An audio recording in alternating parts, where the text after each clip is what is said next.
Imagine for a moment a life where you stop hesitating, really stop second guessing yourself. How many big dreams and goals kind of put on the shelf? Not because they were impossible, but just because you didn't move. Today, we're doing a deep dive into some really powerful ideas from this YouTube called Stop Waiting, Start Winning. Napoleon Hill's brutal truth about achieving your goal. Tough World Challenge. And our mission here is pretty straightforward. Pull out the most important bits of wisdom about getting past hesitation, giving you a shortcut to really understanding this crucial. Okay, so the video kicks off with this really stark idea that grabbed me straight away. It says the biggest threat to your goal, it isn't failing, it's hesitating. They call it the silence between your desire and your decision. That's not just, a catchy phrase.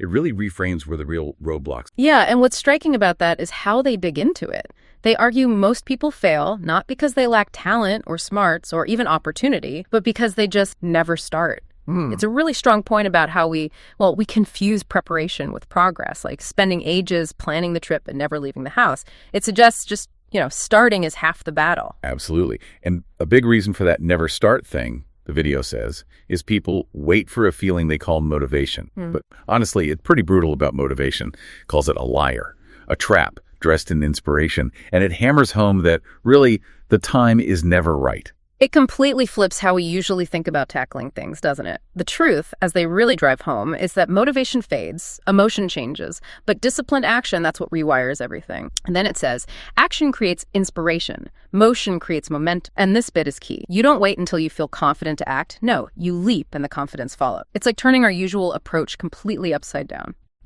Which leads to this contrast that really, really sticks with you. The pain of doing something uncomfortable is nothing compared to the regret of staying still. And they don't mince words. Regret is the heaviest weight you will ever carry. And it's built painstakingly, one skipped action at a time. It makes doing nothing feel really heavy. Right. That's why hesitation isn't just seen as a delay. It's a choice, a decision. Your brain, the video explains, sees it as a risk, social, emotional, psychological risk.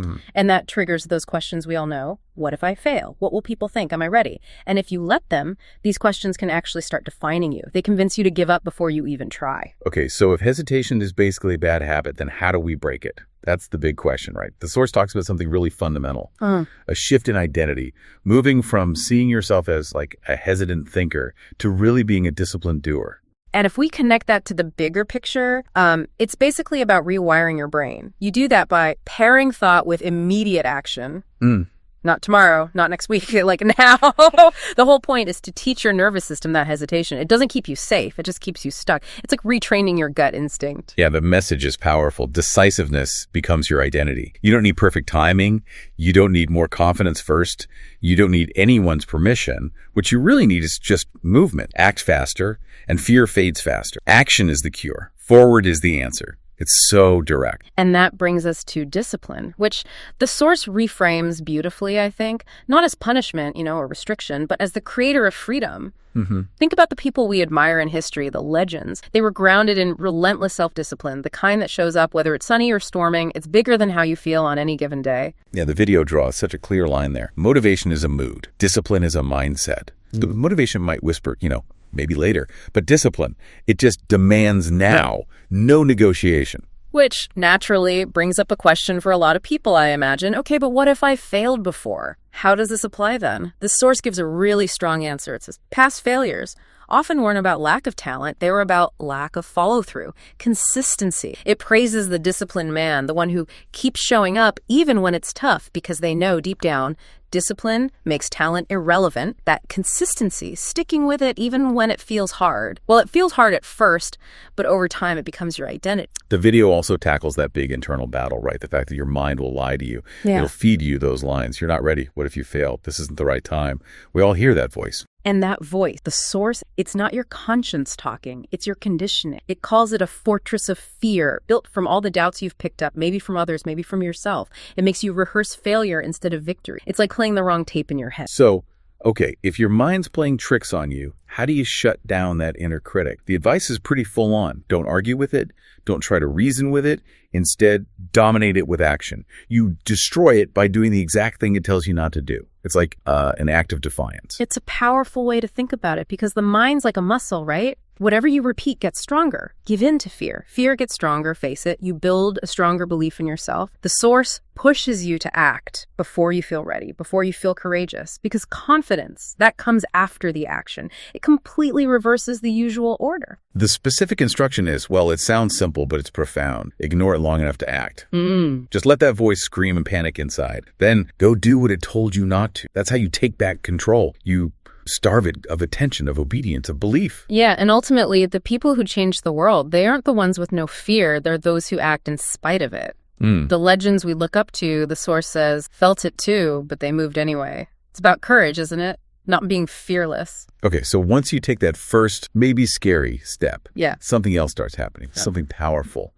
Relentless, unstoppable momentum. And what's really interesting here is how they explain it. It's not about how big that first step is. It's the fact that you keep stepping day after day, no matter what. That's what builds real power, shapes your identity. Motivation comes and goes, it's emotional. But momentum, that's mechanical, it's dependable, it's real. Like a huge train getting up to speed, it becomes a force. But lots of people never get that momentum going, the video says, because they keep stopping, losing it all. It uses the analogy of pushing a boulder up a hill. Starting is super hard to operate. But if you just keep pushing, don't stop. Eventually, gravity switches sides, things start working for you. That's such a great picture. It really underlines that success, change, transformation, they aren't gifted, they're earned.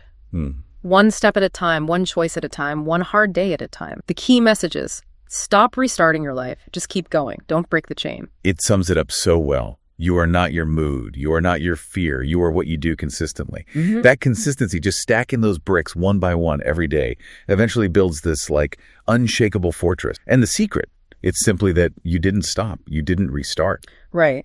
And that's where momentum can achieve what motivation never could. The goal isn't being perfect or super fast or having some dramatic overnight change. It's just don't stop. That relentless consistency makes you stronger, even if the challenges don't necessarily get easier. You just get better at handling. You know, this whole discussion about consistency and momentum, it leads into something even deeper, a level of transformation that really made me think. The source says success isn't just about what you do. It's about who you are.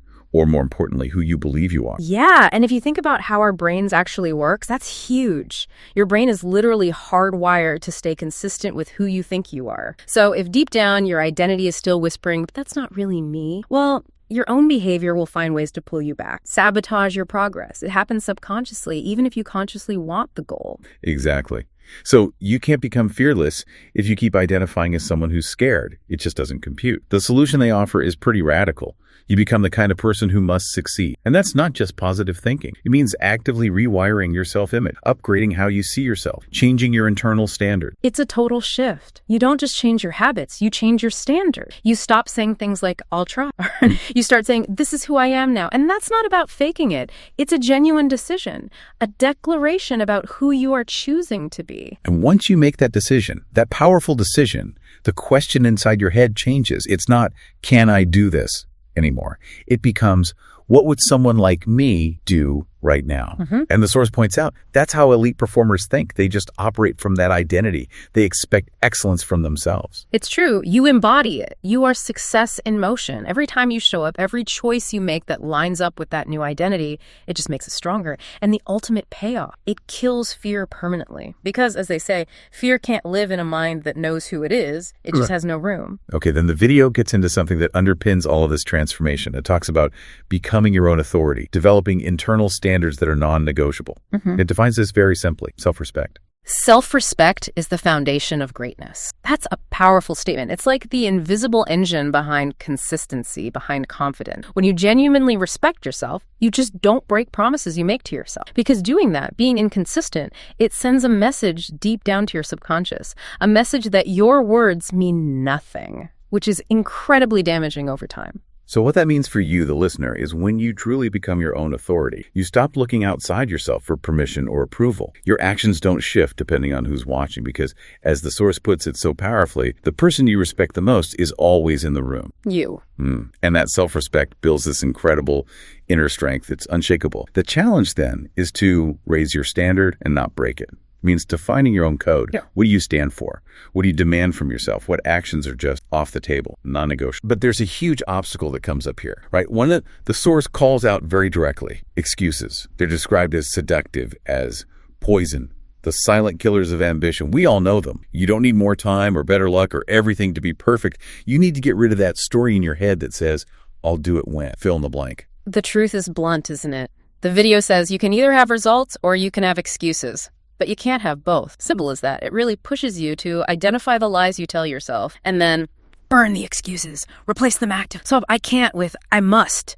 Change, I don't know how to, I'll learn. Turn I'm afraid into I'll act anyway. It's about changing the internal script. Yeah, and growth. Yeah. Source is clear. Yeah. It only really starts, some excuses stop. It's about taking radical ownership, total responsibility, and deliberately removing the escape routes from your thinking. No more back doors. Ultimately, discipline, in this sense, is about removing the options that lead to weakness, just taking them off the table, refusing to let feelings run the show. Getting rid of excuses isn't just about being tough. It actually clears the way for that future version of the one who does what needs to be done no matter how you feel. Wow.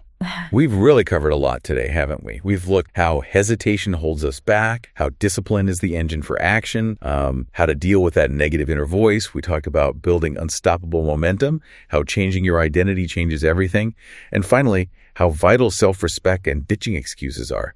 They're like the bedrock of success. Yeah, this whole deep dive really hammers home one core truth, I think. You don't get another life. You don't get a second version of today. This is it. Makes you think. So here's a final thought for you to chew on as we wrap up. What if you stopped waiting? Stopped waiting for a sign or for everything to be perfect or for confidence to just show up out of nowhere. And instead, what if you chose right now, today, to take that one massive imperfect action, the one that could finally unleash the future you were actually born to create?